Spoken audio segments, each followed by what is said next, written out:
Bienvenidos todos los que están conectados y que están siguiendo este evento en vivo en los canales de YouTube y de Facebook. Iniciamos con el eje temático número 6, el espacio público moderno es laico, pregunta es laico. Y vamos a iniciar con la conferencia del doctor Pablo Seman, que se acaba de conectar con nosotros. Muchas gracias por acompañarnos, doctor. Voy a hacer una brevísima presentación para dar pie a su conferencia. El doctor Pablo Seman es sociólogo y antropólogo, es doctor en antropología social por la Universidad Federal del Río Grande del Sur. Sus investigaciones se han centrado en las experiencias religiosas, musicales, literarias y políticas de los sectores populares.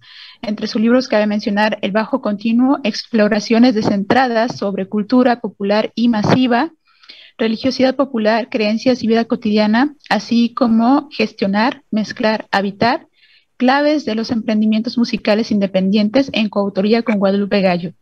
También es investigador del Consejo Nacional de Investigaciones Científicas y Técnicas, CONICET, y es profesor del Instituto de Altos Estudios Sociales de la Universidad Nacional de San Martín, UNSAM. Y el título de su conferencia que nos va a compartir hoy se llama Secularizar la secularización, conceptos y controversias sobre la secularización, sus situaciones y sus mitos. Sin más, por el momento le dejo la palabra, doctor, adelante. Bien, yo voy a resumir un poco lo que tenía pensado decir para dejar el tiempo a las preguntas y descontar el tiempo de atraso. A ver, el título de lo que yo voy a decir, que está mucho más extensamente desarrollado en un paper que envié y que todavía tengo que corregir para la publicación, tiene que ver con lo siguiente, que es, yo creo que es cada vez más claro para todos nosotros el hecho de que la secularización, tal como nosotros pensábamos que podía o debía ocurrir, no ocurre, ¿no? Y en ese, digamos, fracaso de la profecía secularizadora, hay un elemento de teoría sociológica que funciona mal, perdón la expresión de funciona mal, que tiene que ver con lo siguiente. Se entiende que la sociedad es un mecanismo con una metáfora muy propia del funcionalismo, y en la medida que se entiende que la sociedad funciona y que tiene mecanismos, se piensa que hay fenómenos que son relativamente irreversibles, que son mecánicos, que tienen características del orden de la física, ¿no? Hay una cierta correspondencia entre la visión funcionalista de la sociedad y una visión fisicalista que conduce a una especie de fatalismo de la secularización, lo cual, paradojalmente, termina siendo una visión religiosa de lo social, ¿no? Una visión fatalista de lo social. Y yo desde hace muchísimos años vengo trabajando más bien en la perspectiva contraria. Hay un gran sociólogo, que no es un sociólogo de la religión, pero que a mí me ha servido de punto de apoyo desde los años 90 para poder pensar esto, que ese sociólogo es Alain Touraine, y que, digamos, lo que él piensa es que lo social no puede ser pensado como algo metasocial. Lo social no tiene que ver con fenómenos más allá de lo social, algo que está en la raíz de las ciencias sociales, ¿no? Lo social produce lo social. Por lo tanto, es necesario impugnar esa visión basada en mecanismos fatales e irreversibles en las que se monta el paradigma de la secularización, ¿no? Entonces, la idea de secularizar la secularización que yo quiero proponerles tiene que ver con devolverle a las visiones sociológicas visiones en términos de disputas, de agentes, de fronteras móviles. Y todo esto, que es muy general, puede verse específicamente en el caso del concepto de secularización, de las realidades que obligan a revisar el concepto de secularización y de ciertas conceptualizaciones alternativas que nos llevan a pensar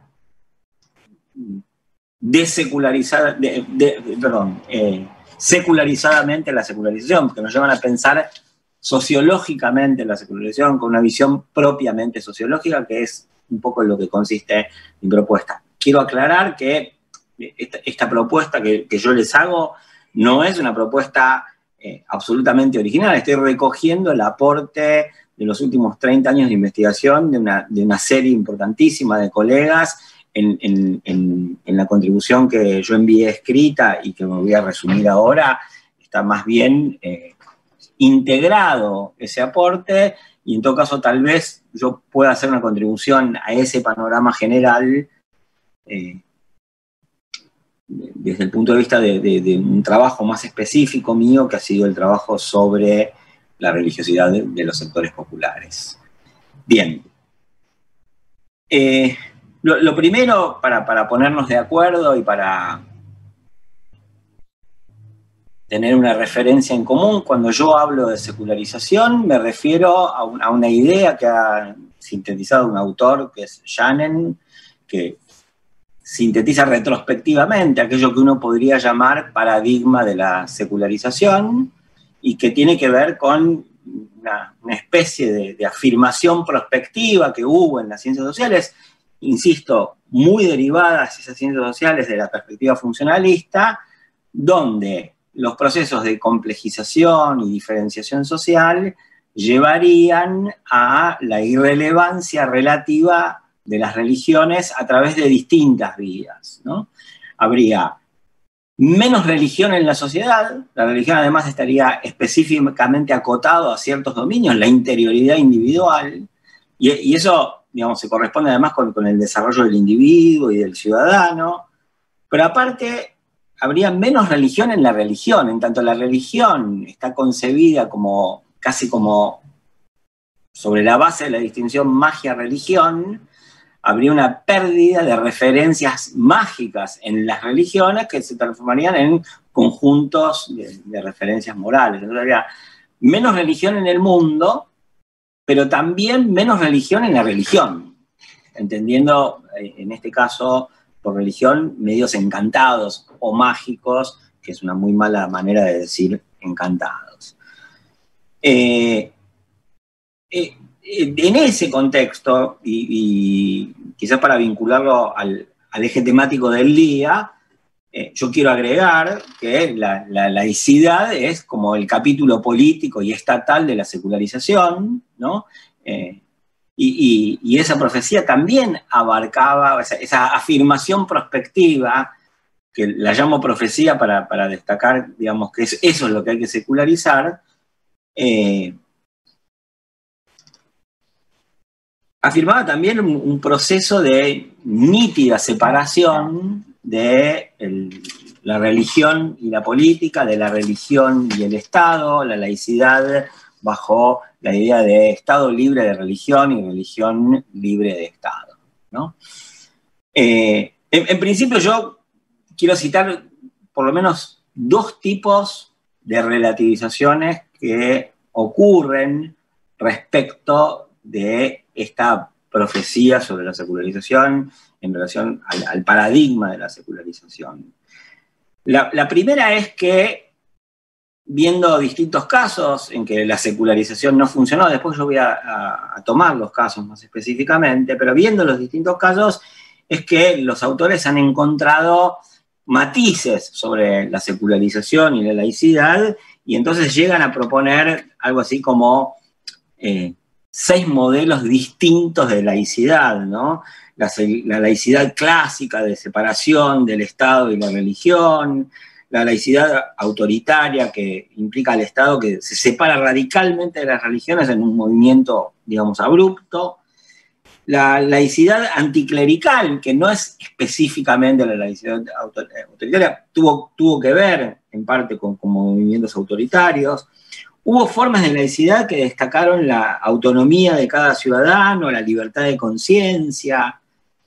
Hay laicidades de reconocimiento de las religiones e incluso laicidades que implican la colaboración entre el Estado y las religiones en algunas áreas. Ya todo esto es como un primer conjunto de matices a la idea de secularización en general en la vida social, y a la laicidad en particular como capítulo político de la secularización. Ahora, yo quería referirme también a algunos casos. A ver, yo la primera vez que leí la expresión que les voy a referir fue en el año 1998, ¿no? Y en ese momento la leí y me pareció apenas una expresión inteligente, es decir, una expresión ingeniosa, que me iluminaba qué cosas podían pasar y qué cosas no podían pasar. Sin embargo, eso que iluminaba la contingencia de la situación no había tenido efectos reales, al menos para mí. ¿Cuál es la expresión a la que me voy a referir?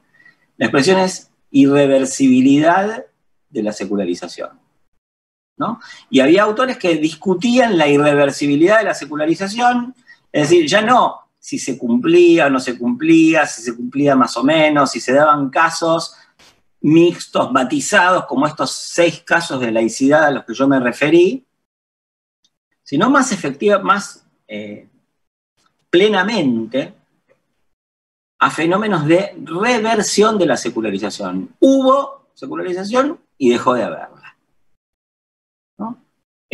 A mí eso me parecía interesante e iluminador, en parte porque me reconectaba con las ideas de Alain Touraine, que yo cité al inicio de la conferencia, porque las ideas de Alain Touraine justamente decían: no hay fenómenos metasociales, no hay fenómenos sociales más allá de lo social, no hay mecanismos automáticos. Lo social es contingente, puede ser o no ser, no es necesario que sea como es. Entonces, en ese contexto, la idea de reversibilidad de la secularización venía a reponer en plenitud total la contingencia de los fenómenos sociales y la contingencia específicamente de la secularización y de la laicidad. Ahora, yo decía, esa es una idea que a mí, en principio, me deslumbró intelectualmente en el año 1998, estamos en 2022, hace 24 años, y quiero hacer un repaso muy breve de algunos fenómenos que han venido ocurriendo en esos 22 años, donde la idea de reversibilidad de la secularización dejó de ser una sugerencia intelectual para ser una realidad efectiva en varios países del llamado Oriente y de Occidente. Voy a empezar desde el extremo occidente hacia América Latina. Dije desde el extremo oriente, ¿no? Si no, corríjanme. Desde el extremo oriente. En el extremo oriente citaría en primer lugar el caso de China, donde la reafirmación de los principios nacionales, la reafirmación del predominio del Partido Comunista en el marco de una diferenciación socioeconómica muy fuerte, lleva a los líderes actuales del Partido Comunista Chino a recuperar viejos principios religiosos como principios de unidad de la nación, ¿no? Digo, estamos hablando de una sociedad que hasta cierto punto durante la Revolución Cultural y además durante la propia Revolución Comunista anterior a la Revolución Cultural China, había pugnado por textualmente sepultar a los viejos dioses, ¿no? Y hoy nos encontramos con una especie de recuperación del confucianismo en el marco comunista. Ustedes dirán, es muy lejos. Bueno, vengámonos un poquito más hacia Occidente y veamos el caso de la India, donde lo que estamos viendo, y estamos viendo, diría, en los últimos 10 años, es la emergencia de un nacionalismo basada en el hinduismo, que viene a cuestionar, pero no solo intelectualmente, sino prácticamente, políticamente, institucionalmente, un elemento propio de la secularización y el pluralismo en la India, que era la convivencia en una misma nación de distintas religiones. Y estamos viendo que hay una nueva forma de nacionalismo vinculada al hinduismo que está produciendo la jerarquización de las formas de ciudadanía en la India, ¿no? Y ese es un ejemplo bastante más radical que el chino, que cité en primer lugar, para decir, bueno, miren, ahí hay otra secularización puesta en cuestión y otra laicidad puesta en cuestión. Me voy a venir un poquito más hacia Occidente, aunque todavía permanezco en el Medio Oriente, y hay dos casos que, contrapuestos, que son cara y contracara, pero a los que hay que referirse conjuntamente, que son los casos de Israel y de Palestina. La Organización de la Liberación de Palestina, hasta los años 70, tenía, además del predominio sobre la población palestina, un proyecto de laicidad y de socialismo. Y todos sabemos que buena parte de ese predominio fue relevado por una organización como Hamás, que tiene un proyecto de reislamización de la sociedad. En el medio está, y volveré muy brevemente a la revolución iraní, pero ocurre también en Israel lo mismo. Hace 20 años, la coalición central o la gobernanza de Israel estaba basada en el acuerdo entre el laborismo y los conservadores, que sostenían hasta un punto casi extremo, si uno lo ve desde hoy, la laicidad del Estado. Y los partidos religiosos no tenían incidencia, y todo el mundo pensaba que los partidos religiosos no iban a llegar a ser influyentes en la política. Si iban a llegar a ser influyentes en la política, no iban a llegar influyentes en el gobierno, y si llegaban a ser influyentes en el gobierno, no iban a ser influyentes en el mainstream del Estado israelí, que eran los aparatos de seguridad y los aparatos militares. Bueno, yo diría, todo eso que se decía que no iba a ocurrir, finalmente ocurrió también en el caso de Israel, donde nosotros vemos que los partidos religiosos han sido influyentes en la política, en el gobierno y también en las hipótesis de confrontación política y militar. Dije que me había pasado en el medio la revolución iraní, que significó claramente un proceso de reversión de la secularización, y quiero citar, ya instalándome un poco más cerca de Europa, el caso de Turquía. Turquía tuvo un proceso de laicidad radical, donde, digamos, fue tan profundo como nosotros podemos pensar que fue la Revolución Mexicana, la Revolución Francesa, la laicidad y la secularización en Uruguay. Si uno lee los estudios más especializados sobre Turquía, entiende que no fue tan así, pero también entiende que los partidos hegemónicos en Turquía hasta el año 2000 y las Fuerzas Armadas eran garantes de la secularización y de la laicidad. Y en esa época, cuando empezó a emerger el partido del actual presidente Erdogan en Turquía, también se afirmaba que era imposible desarrollar una agenda islamizante a partir del gobierno en Turquía. Pues bien, ¿qué es lo que ha ocurrido en Turquía en los últimos 20 años? Un proceso de reislamización profunda de esa sociedad. No solo porque el partido de Erdogan triunfó en todas las elecciones y se transformó en hegemónico y pudo imponer su voluntad en el Parlamento e incluso, digamos, promover un régimen de gobierno más rígido y más autoritario a partir del golpe de Estado de 2016, sino también porque ocurrió en el camino una alianza entre el partido de Erdogan y el centro del aparato estatal, que eran las Fuerzas Armadas, que teóricamente eran las garantes de la secularización. En los años en que empieza a ganar sus primeras elecciones el partido de Erdogan, muchos pensaban que iba a haber un golpe de Estado. Hasta el propio Erdogan se ocupó de negociar la aceptación de sus victorias. Bien. Otra cosa que se pensó que no podía pasar y que ocurrió y que muestra la reversibilidad de la secularización en concreto. Voy a ir a dos casos más que están ya más centrados en Occidente, aunque no es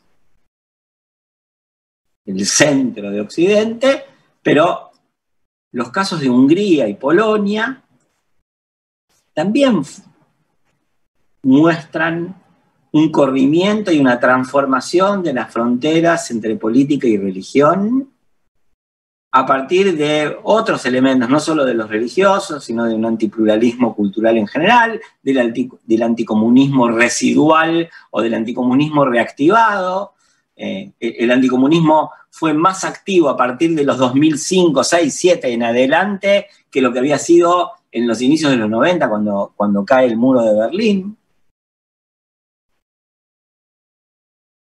Y finalmente, digamos, quisiera citar, aunque más no sea para hacer un recorrido geográfico más coherente o más lineal, simplemente por un prejuicio geométrico, en Europa también está el caso de España, donde después de un cuestionamiento muy fuerte de las prerrogativas de la Iglesia Católica, hoy retornan discusiones que ponen en cuestión grados de secularización y de laicidad altísimos. No ha habido un triunfo de esas posturas como en Hungría, como en Polonia, como en Israel, o como en Palestina, o como en la India, pero vistos los antecedentes uno debería estar preocupado por eso.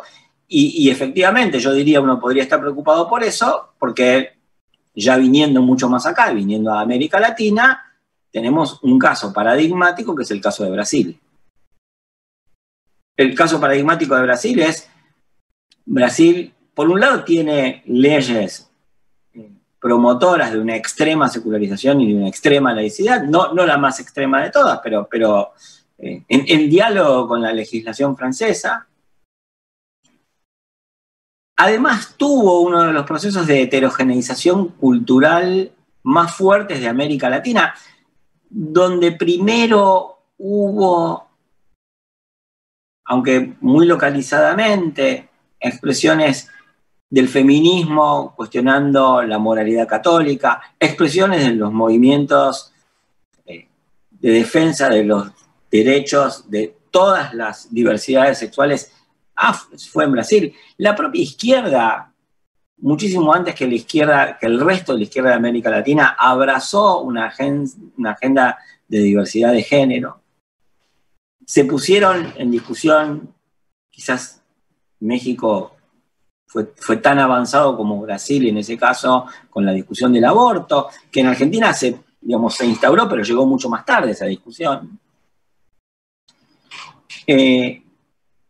Y sin embargo, Brasil ha visto en los últimos 5 años, que son los años de la emergencia de Bolsonaro, nuevamente una reversión, una reversibilidad de la secularización, ¿no? Entonces, yo hasta acá lo primero que quise hacer fue mostrarles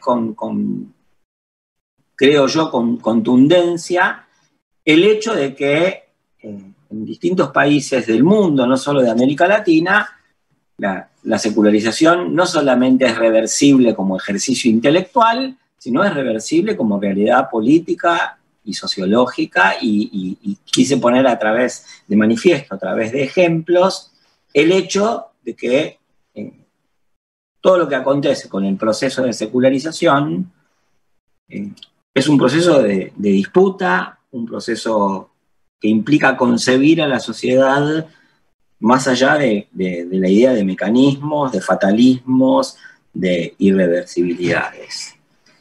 Ahora lo que quisiera es avanzar a partir de estos ejemplos en algunas cuestiones conceptuales que tienen que ver con conceptos a revisar para sostener esta idea de secularización de la secularización. Hay una primera idea que yo creo que queda cuestionada tanto por los ejemplos que di de reversión de la secularización, como por los ejemplos de tipos de laicidad a los que me referí, que es nosotros ya no podemos pensar la laicidad como un muro. No podemos pensar la secularización como un muro.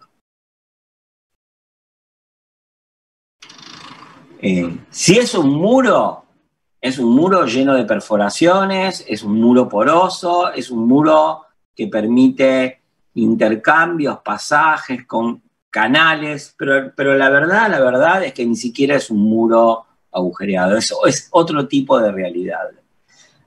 Entonces, hay otra cuestión que yo quiero plantear conceptualmente, que de alguna manera yo podría decir,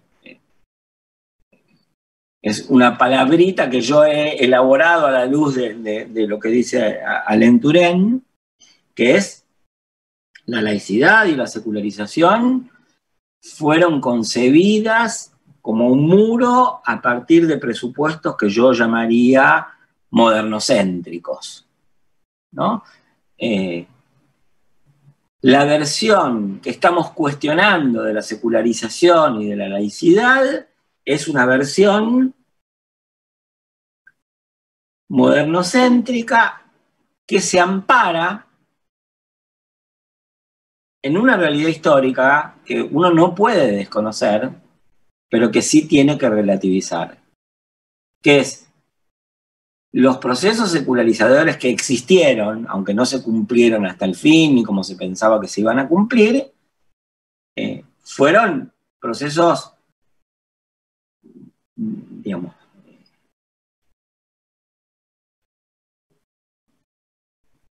belicosos, conflictivos, de profundo enfrentamiento. A ustedes que son mexicanos, yo no les voy a explicar lo que fue la Guerra de los Cristeros. Pero sí tengo que reponer para todos que todos esos procesos de separación relativa, matizada de la Iglesia y del Estado, incluso aunque hayan sido reversibles, ocurrieron en el contexto de combates civiles muy profundos que muchas veces llegaron a las armas o que estuvieron garantizados por instituciones armadas, ¿no?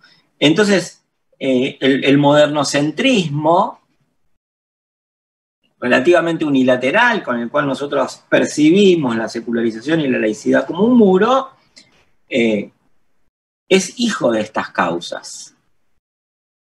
Y las ciencias sociales, en su vertiente secularistas, son hijas de esos combates. Por eso mismo, además, a muchos de nosotros nos resulta muy difícil someter a crítica la secularización y nos resulta muy difícil secularizar la secularización. Nosotros ya no somos funcionalistas, la mayor parte de nosotros en términos de teoría sociológica no somos funcionalistas, que es como la cuna teórica del paradigma de la secularización. Pero seguimos aferrados a la secularización en parte porque somos relativamente hijos o nietos de los combates por la secularización. Así que a la secularización no solo nos atan unos prejuicios teóricos, sino también unos prejuicios históricos, políticos, de los cuales nosotros provenimos. Todos nosotros pertenecemos, creo yo, a fracciones de la sociedad que valorizan la libertad, la autonomía, la individualidad, y a todas esas valorizaciones que nosotros tenemos viene asociada a una especie de contraposición a lo que se ve como el absolutismo, el oscurantismo, el autoritarismo de la religión, ¿no? Entonces, el modernocentrismo no solamente es hijo del paradigma de la secularización, como vine diciendo, sino también de causas históricas de las que nosotros todavía no hemos podido tomar distancia, pero creo que yo que sí deberíamos poner distancia, o poder tomar distancia, no quiere decir para abrazar la reversión de la secularización, no quiere decir que haya que hacer eso para volverse fundamentalista, simplemente para entender que el movimiento histórico en que se engendró la secularización no es eterno, no es absoluto y nos condiciona. Bueno, esa era otra cuestión conceptual a la que yo quería acudir. Finalmente, no finalmente para terminar, pero en este mismo contexto, creo que hay que contraponer y esto es una provocación teórica, que yo lo tomo del trabajo de un autor bastante importante, por lo menos para mí, en mis lecturas, que es Emerson Giumbelli, que escribió un libro en los años 2000 que se llama El fin de la religión, que es, todos nosotros somos lectores, o creo yo que somos lectores de la obra de Michel Foucault, ¿no? Y Michel Foucault nos enseñó una serie de cuestiones en campos que no tienen que ver con el de la religión, más bien, digamos, ha alentado un espíritu de autonomía, incluso contrario sensu de lo que dice la letra de su obra, pero no importa, pero digamos, nos ha incitado a explorar los campos de la sexualidad, la medicina, sobre todo en la contemporaneidad, y Foucault tiene una afirmación particular que es sobre el poder, que es el poder no prohíbe, el poder no solo reprime, el poder promueve, el poder produce cosas. Es más, lo principal del poder es producir cosas, producir comportamientos. Es más, toda la idea de dispositivo de Foucault, y por eso la vengo a citar acá, está en tensión y en contraposición con la sociología funcionalista. Si ustedes lo piensan bien, esta no es una clase de teoría sociológica y yo lo voy a tener que decir condensado, pero el concepto de rol del funcionalismo, que era la intersección entre el sujeto o la personalidad, la sociedad y la cultura, el rol eran los comportamientos. Y Foucault está mirando el mismo punto, que es el poder produce conductas. Aunque lo mira desde otro lado. No es la personalidad, la cultura y la sociedad. Para Foucault es las normas, los hechos, los edificios, la materialidad de lo social. Y a eso Foucault lo llama dispositivo. Y Foucault dice, los dispositivos producen efectos estratégicos sin que haya un estratega. Retomo esta definición para plantearlo en el problema de la secularización a propósito del trabajo de Giumbelli, que es la secularización en tanto dispositivo no solo aísla, reprime, pone a distancia la religión. La secularización también produce la religión. De la misma manera que uno puede tomar la idea de Foucault de que los dispositivos no solo reprimen, sino que producen conductas, los dispositivos no solo reprimen, sino que también producen religiones. Y esto viene siendo así desde los inicios de la modernidad. Lo que nosotros creíamos que era una forma de ir acotando progresivamente la presencia de la religiosa en la vida social, en la vida individual, en la vida política, termina siendo un dispositivo que fortalece, multiplica y potencia las intervenciones de la religión. Por eso digo, a partir de estas ideas, uno no puede quedarse con la metáfora del muro. Obviamente que no es un muro intransponible, obviamente que no es un muro homogéneo, pero ni siquiera es un muro agujereado. La secularización es un modo de producción de religión.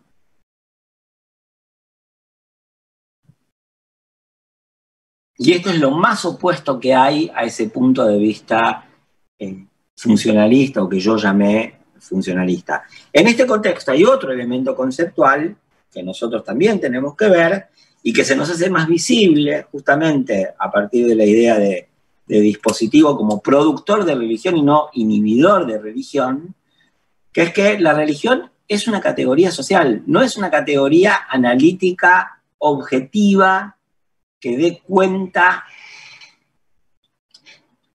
de un momento objetivo de lo social. La religión es algo que los agentes producen en cuanto tal y al mismo tiempo promueven y reprimen. Y en todo caso nosotros tendremos que ver en cada sociedad qué es lo que es llamado religión y qué es lo que es discutido, controlado, regulado, producido, inhibido a título de religión. No tenía planeado decir esto, pero se me hace indispensable decirlo, que es necesario recuperar un texto muy breve y esclarecedor de Pierre Bourdieu, donde Pierre Bourdieu se discute a sí mismo, que es el texto que se llama La disolución de lo religioso. En La disolución de lo religioso, apenas 12 o 13 años después de haber escrito Génesis y estructura del campo religioso, Pierre Bourdieu muestra cómo la religión, en tanto categoría social, que es lo que venía diciendo, se produce y reproduce de formas singulares, cambiantes, a lo largo de una historia muy breve. Y eso también es interesantísimo en ese texto de Pierre Bourdieu, criticándose a sí mismo, ¿no? Por un lado, universaliza una categoría de religión que parece la del catolicismo, la del cristianismo, que es en Génesis y estructura del campo religioso, y después dice, bueno, en realidad el régimen de divisiones alma-cuerpo que supone el cristianismo que yo decía que era universal, en realidad es una cosa muy chiquita que existió en Occidente durante determinadas décadas. Y ahora, en estas décadas, 3 décadas, aparece una forma de uso del término religión que es totalmente diferente. Bueno, eso también, además de la categoría de dispositivo, yo diría, las ideas de Bourdieu sobre la disolución de lo religioso vienen a acompañarnos y a exigirnos una secularización de la idea de secularización y una resociologización de la idea de religión en tanto categoría social. Y en este contexto, yo voy a ir terminando, porque digamos era como el momento en que tenía que terminar, y abro las preguntas, y además veo que hay 6 intervenciones, así que me parece interesante responderlas. Yo diría que hay una realidad específicamente latinoamericana en relación a la secularización y a lo que debemos cuestionar como secularización y a la necesidad de construir un concepto secularizado de secularización, que es lo que aparece en la religiosidad popular, ¿no? Y esto por varios motivos. El primero es que, a ver, cuando yo hablo, y en este punto estoy hablando de mi contribución personal específicamente, de religión popular, no hablo ni de la única religión del pueblo, o sea, no de la religión del pueblo, sino de la producción simbólica de los sectores populares en general. Y tampoco estoy hablando de la religión en el sentido de una práctica religiosa institucionalizada, de una identidad religiosa, de un corpus de doctrina religiosa, sino que me estoy refiriendo centralmente a un conjunto de supuestos. ¿De dónde salió? ¿Hola? Hay una interrupción ahí. Decía. Sí. Continúe. Sí. No, entonces decía que me refiero con religiosidad popular a un conjunto de supuestos sobre el mundo que yo llamo supuestos cosmológicos. Supuestos cosmológicos que suponen todo lo contrario de lo que supone la idea de secularización. ¿En qué sentido suponen todo lo contrario? En el siguiente sentido. Voy a tomar una idea clave de esa contraposición. La idea de milagro para una teoría de la religión que responde a la perspectiva funcionalista, mecanicista y metasocial sobre la religión, la idea de milagro, alineada con toda la ideología secularista, supone que el milagro es algo extraordinario e irrepetible. Y eso lo compartimos desde los cientistas sociales que vienen de una educación, digamos, laica e incluso atea, hasta la propia Iglesia Católica, que para comprobar un milagro recurre a procedimientos científicos. Entonces, todo lo que no es explicable por la ciencia, tal vez pueda ser un milagro. Y es por eso que en el Vaticano ocurren los procedimientos que ocurren para poder determinar que una persona es un santo, o santa, o beato. Bueno, pero esa es una mirada alineada, insisto, con la secularización. Es una mirada modernocéntrica, como expliqué antes. Y yo diría que en la mirada cosmológica hay otros supuestos. ¿No están tan elaborados filosóficamente? No, no están tan elaborados filosóficamente. ¿Están extendidos en el mundo de las clases populares en América Latina? Sí. ¿Están extendidos más allá de las clases populares? También un poco. Ese supuesto central es que no hay una discontinuidad entre el más acá y el más allá. Es todo lo contrario de lo que dice Max Weber, que es característico de la experiencia de la modernidad, que es el desencantamiento del mundo, lo dice textual en la Ética protestante, donde Max Weber dice es una experiencia de desolación y de desesperación. Y se interrumpe, y esto es lo que dice textualmente Max Weber, el comercio entre los hombres y los dioses. Pues bien, en la mirada cosmológica es todo lo contrario.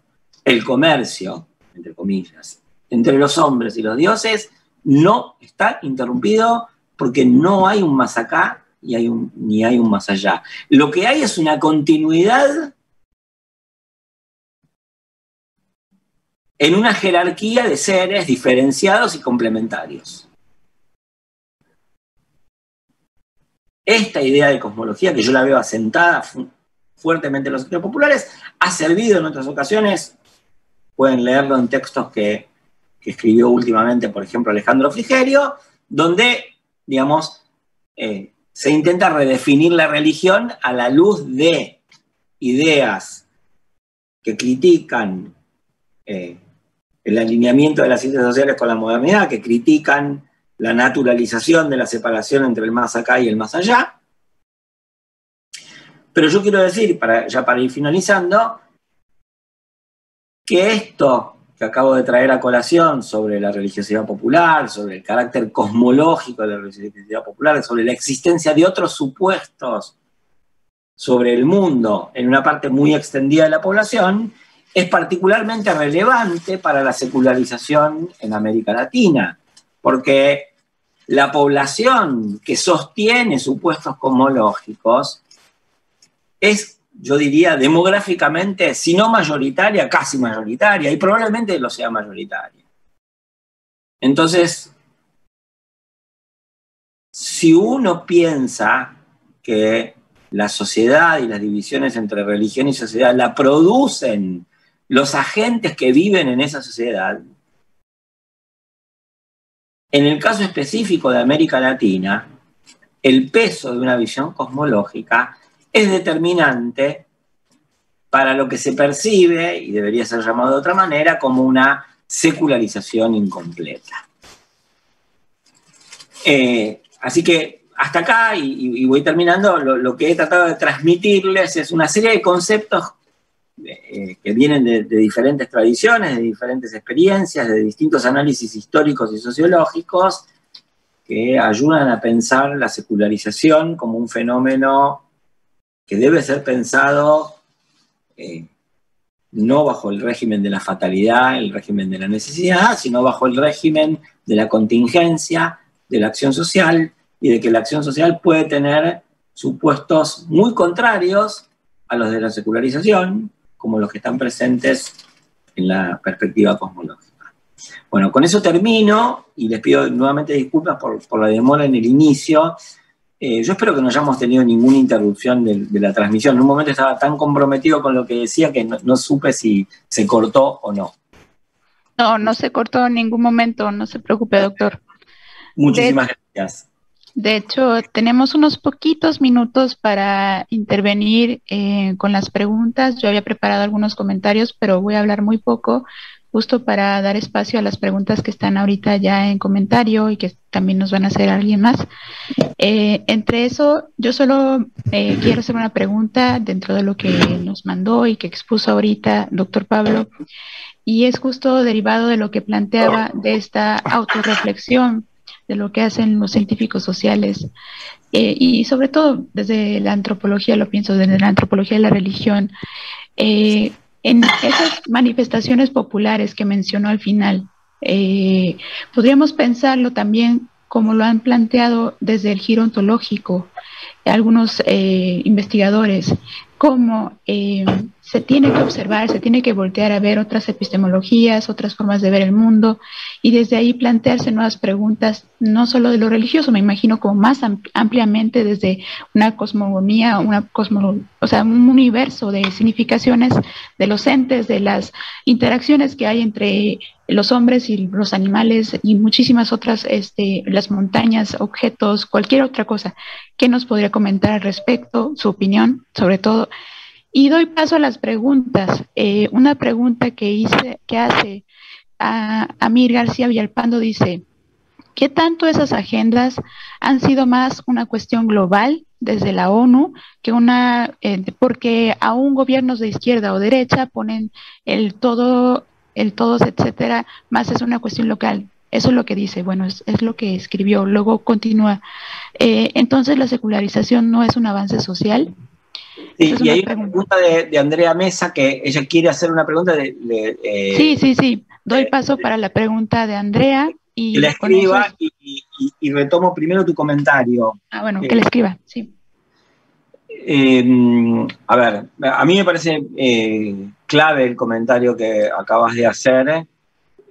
Habría que recoger las consecuencias del comentario, no me va a alcanzar el tiempo de respuesta para recoger las consecuencias del comentario, pero quiero marcar algunas direcciones. Primero, efectivamente con la idea de perspectiva cosmológica, yo creo que hay una sintonía entre la idea de perspectiva cosmológica y giro ontológico, ¿no? La idea de perspectiva cosmológica yo no la inventé, la tomo de un autor brasileño, o de un par de autores brasileños, Patricia Birman y Luis Fernando Díaz Duarte, que explicitan esto, retomándolo a su vez de Lévi-Strauss, donde la idea de cosmología tiene que ver no tiene que ver ni con la modernidad o con la tradición, sino con un hiperdeterminismo donde hay un nivel más determinante que otros, pero todo es determinado y causal, ¿no? Entonces, hago esta cita para decir, la idea de perspectiva cosmológica, que yo no la inventé, sí la uso generalizadamente, tiene un mérito, y por eso quiero recuperar a los autores originarios de esta perspectiva, plantea el giro ontológico antes de que el giro ontológico haya sido planteado. Estas ideas son de los años 80, son incluso de los años 70, pero sí, coincide con el giro ontológico. Yo diría, anticipan el giro ontológico, ¿no? Y en ese sentido creo que, aparte de secularizar el concepto de secularización, deberíamos descolonizar las perspectivas epistemológicas y poder ponernos contentos que una antropología periférica, entre comillas, como la de Brasil, haya contribuido a ese giro ontológico antes de que el giro ontológico estuviese plasmado en las revistas del mainstream de la antropología. Ese es el primer comentario. Segundo comentario es que si uno adopta el contraste entre giro ontológico, perspectiva cosmológica y la idea de religión que prescinde de estos supuestos, puede hacer una cosa que también es crítica de la colonialidad, y en parte creo que tiene que ver con lo que decís, Susi, ¿no? Que es, ayuda a provincializar la experiencia europea. En lugar de universalizar la experiencia europea y de comprarnos la secularización tal como nos la han planteado ellos, al secularizar la secularización y al, por ejemplo, introducir este matiz y esta contraposición entre perspectiva cosmológica y perspectiva secularizada sobre el término religión, podemos comprender la singularidad y lo irrepetible de la experiencia europea para poder pensar de una manera más específica nuestros propios problemas y nuestra propia situación histórica respecto de lo que llamamos secularización. Quiero decir además que aunque yo no conozco tanto y lo poco que conozco no lo comparto, pero, digamos, parte de ese giro ontológico también está anunciado en algunos autores como, ahora tengo el nombre, Rodolfo Kuch. Autores como Rodolfo Kuch en Argentina, ¿no?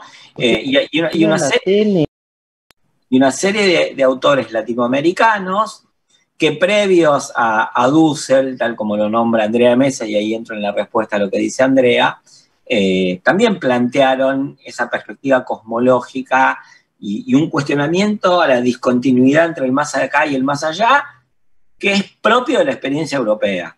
Es más, cuanto más pasa el tiempo, cuanto más la secularización y la laicidad entran en cuestión, más se ve que la secularización es una experiencia muy particular de Europa. Quiero subrayar acá algo que no lo digo yo, no lo dice Rodolfo Kuch, no lo dice Enrique Dussel, no lo dicen autores del paradigma de la secularización como Berger, que él dice, cuando él hace su revisión crítica de la idea de secularización, dice, bueno, finalmente la secularización es algo que ocurrió muy acotadamente en ciertos puntos del Atlántico Occidental, ¿no? Bueno, yo creo que todo lo que estamos diciendo ayuda a contribuir a esa singularidad y a criticar la idea de que esa singularidad pueda ser el patrón del resto de las experiencias. Bueno, ahí es muy bienvenido el giro ontológico y lo que antecede al giro ontológico. Yo no sé si entendí la pregunta de Amir, pero quiero responder un poco. La de Andrea, sí. Sí, ya voy, pero quiero decir solamente una cosita, que es discutir la secularización y discutir la arbitrariedad y el poco rigor sociológico del concepto de secularización y el modernocentrismo. Que yo discuta eso no implica que yo esté de acuerdo con discutir o piense que el pluralismo sea malo, que lo que los críticos llaman ideología de género sea malo. No, o sea, puedo entender la perspectiva cosmológica, puedo entender que no todo el mundo sea feminista, pero, digamos, y puedo entender incluso las reacciones que causa el feminismo. Sociológicamente puedo entenderlo. Mi posición personal no es que hay un globalismo dirigiendo por control remoto al feminismo. Porque esto no es una oposición para mí. El problema que tenemos que discutir en cuanto a los fenómenos religiosos, hay que sacarlo de la oposición entre tradición y modernidad. Justamente digo, no hay que ser modernocéntrico, tampoco hay que ser tradición céntrico, ¿no? Entonces yo, digamos, manifiesto mi oposición al tradicional centrismo porque me parece que es una invención desociologizante, tanto como el modernocentrismo, del que también soy crítico. Eso no tiene que ver con las tomas de posición en campos de lucha específicos, que son otras y podemos discutirlas quizás en otro momento. Volviendo a lo que decía André, entonces, yo no sé si la secularización es un avance social o no, porque tampoco me ubico en la perspectiva de que haya que discutir si hay progreso o no hay progreso. A mí me parece que los conceptos adecuados para discutir experiencias sociales no son patrones lineales. O sea, ninguna idea de progreso, ni de retraso, ni de regresión, ni de evolución me sirven a mí para discutir los fenómenos sociales. Más bien, yo prefiero configuraciones, procesos comparables, y por eso reivindico la especificidad del proceso latinoamericano y de los distintos países latinoamericanos, y digo, provincialicemos Europa. Y por aquí voy a lo que plantea Andrea. Mi pregunta tiene que ver con la modernidad. La leo para que la tengamos en cuenta todos y para conocerla porque no la leí. Yo he trabajado el tema de que hay distintas localizaciones espaciotemporales de la modernidad. Estas distintas definiciones condicionan la forma en que se entiende la secularización. Por lo tanto, no veo que el modernocentrismo sea hijo de la secularización, sino más bien que la secularización emana de la modernidad. Bueno, a ver, hasta acá yo diría lo siguiente, una cosa no excluye la otra. Es verdad que las propensiones secularizantes han sido relativamente propias de la modernidad, pero lo han sido justamente porque engendrar, digamos, lo han sido justamente, no porque, sino justamente engendrando disputas sociales sobre el lugar y el significado de la religión. Y en los países que aparecen como la cuna ideal de la secularización, sobrevino una definición relativamente homogénea de la secularización y un énfasis y un ánimo y un ethos secularista que también fue global, y uno, digamos, no tiene más que ver cómo se parecen ciertos secularismos a lo largo del mundo a los inicios del siglo XX o en el fin del siglo XIX, y cómo, digamos, proliferaron proyectos secularistas y laicistas muy parecidos en varios países, aún siendo que esas eran realidades muy distintas, y sí coincido con la observación de Andrea. En esto no coincidió tanto, pero en esto que voy a decir sí coincido. Efectivamente, nosotros deberíamos concebir distintas modernidades, no una sola. Aún así, yo tiendo a ver que en las distintas modernidades hubo distintas tentativas de secularización y distintos compromisos de las ciencias sociales con la secularización. Y una parte de las ciencias sociales fueron favorables al proyecto de las distintas modernidades, por lo tanto, los proyectos de las secularizaciones. Eso a su vez, y la pregunta de Andrea me permite reponer algo que no dije, efectivamente también hay sociologías antimodernas que se identificaron con la tradición, porque la modernidad o las modernidades, efectivamente, son constitutivas de la problemática de la sociología.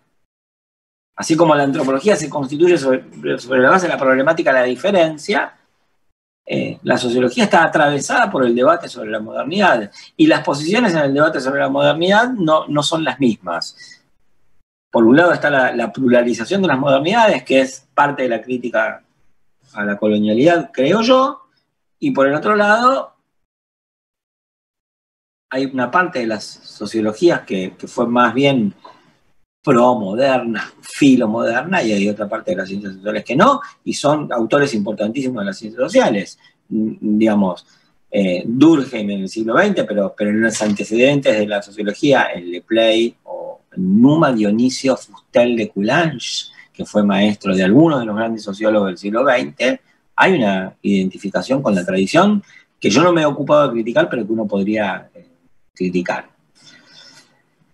Mi comentario parte, dice Andrea, de la teoría descolonial de autores como Enrique Dussel y una crítica de la colonialidad moderna. Sí, está clarísimo, comparto de esas críticas ese elemento de la necesidad de pluralizar el concepto de modernidad, que creo que no es incompatible la pluralización del concepto de modernidad con la crítica de conceptos metasociales de la secularización, sino más bien son aliados. En la medida que la modernidad es variada y no es necesaria y no es metasocial, sino un objeto de disputa, también la secularización es variada, no es metasocial y es un objeto de disputa. Pues muchas gracias, doctor Pablo Seman. Le agradecemos mucho su participación y que haya respondido todas las preguntas.